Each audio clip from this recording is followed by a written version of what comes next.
Good afternoon everyone. Thought I'd just show you another section of my garden. This is on the east side of the house, so Cops afternoon sun. That's where my citrus trees are, but I'll just start up the end here. Excuse me. Have a black Genoa fig. It's in quite a large pot. Used to have my dwarf macadamia in that. And that is just a no-named pink flesh dragon fruit, which I jammed in there and has gone absolutely gangbusters. Probably gonna, I might have spalio that fig or just, I don't know, keep it small. I've seen quite a few figs pruned small. They seem to handle it pretty well, so yeah. Anyway, onto, this is my Mandarin. It's an aphora. It's second time it's fruited. First time I got 50 or so. Second year it actually skipped a year. And then this is a second time of fruiting.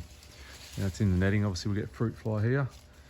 Haven't done a count, but I reckon would be 50 plus again. So a little bit of deficiency in the older growth. It sort of fluctuates in here. The new growth's pretty good, but in the limestone block raised bed, so they're a bit tight for root space.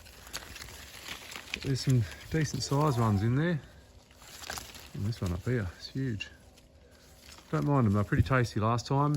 Generally seedless. If they get pollinated, they can be a bit seedy, but last time there was only a few seeds in each one. And that's probably about 5 foot tall. As you can see, there's the blocks that they're in.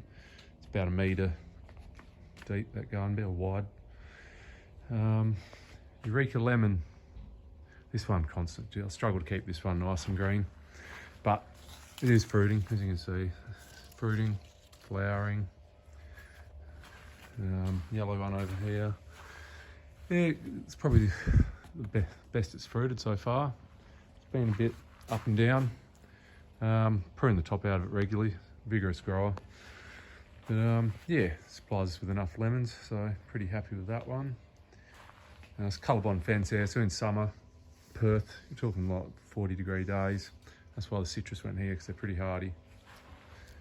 This is my orange. It was a midnight, well, it is a midnight seedless. And there's Archie, and sniff around. Fruited last year, I think there's only 1 or 2 on there. Doesn't get much sun here. As you can see, the patio's there, and that's the direction the sun comes up in the morning. So in winter, when it passes over, the patio blocks most of the sun there.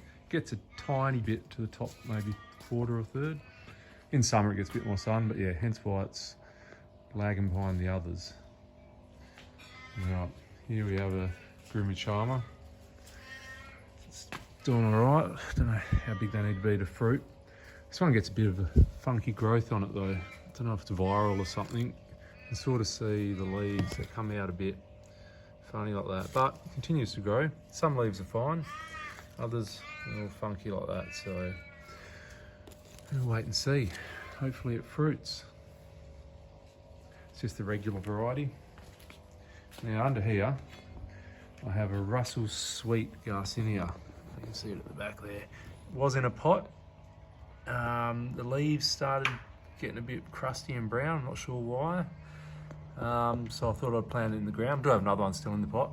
And they're actually new leaves, those ones after I planted it, but it had a tiny root ball, so I think it might have a bit of root rot. Possibly me overwatering. I tend to overwater things. Bad habit. Now, yellow Jaboticaba in flower. This one, I've probably had it about 4 years, maybe 5. Was in a pot for the first year, had it in the ground around the other side of the house, but got too much sun and was getting a bit cooked, so I put it under the patio here because, as you can see, you only get a snippet of sun through there. It's under the palm there. They actually fruit pretty well in the shade.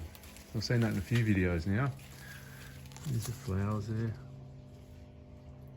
Quite nice. Heaps of them on there. Flowered last year. Probably not quite as many, but hasn't set any fruit yet.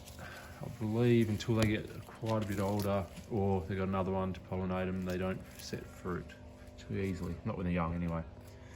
A little bit of deficiency in this as well. I generally spray it with trace elements, so that helps. And yeah,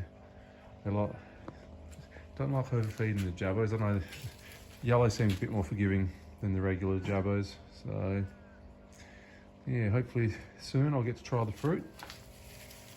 But to pollinate though, if we come across a little bit further, there's a barricade there to keep the dog out because he actually ripped this out when I first planted it. That's the De Cruz variety of yellow Jaboticaba. Yeah, not too big. Doesn't get a lot of sun yet, but I'll probably prune that plant back a bit, give it a bit more light come spring, and hopefully it takes off. Yeah, but yeah, hopefully in the years to come they get to the top of the patio and get an abundance of fruit. Anyway, that's another section of my garden. Hope you enjoyed it. Any questions, just ask. There's the Archie man. Call him the Archman. All right, take it easy guys.